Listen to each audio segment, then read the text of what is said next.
মধ্যপ্রাচ্যে যুদ্ধের এক ভয়াবহ মোড়। ইরানের আইআরজিসি এর দাবি, দুবাইয়ের মাটিতে মার্কিন সেনাদের ওপর হয়েছে এক বিধ্বংসী হামলা। কোনো সতর্কতা নেই, সরাসরি আঘাত। খাতামুল আম্বিয়ার সদর দপ্তর থেকে এলো সেই চাঞ্চল্যকর বিবৃতি। আকাশে ড্রোন আর মাটির সমান্তরালে ধেয়ে আসা ক্ষেপণাস্ত্র।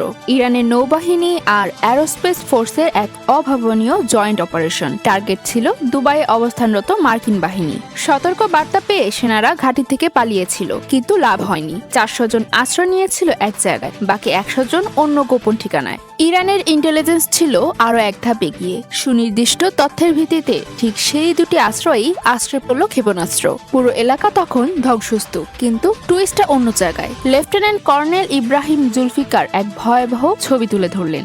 ঘন্টার পর ঘন্টা ধরে অ্যাম্বুলেন্সের সাইরেন, রক্তাক্ত কমান্ডোরদের সরিয়ে নেওয়ার দৃশ্য।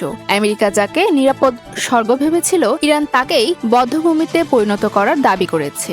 শুধু মাটি নয়, পারস্য উপসাগরে থাকা 6টি মার্কিন রণতরী এখন ইরানের রাডারের লক-ইনে।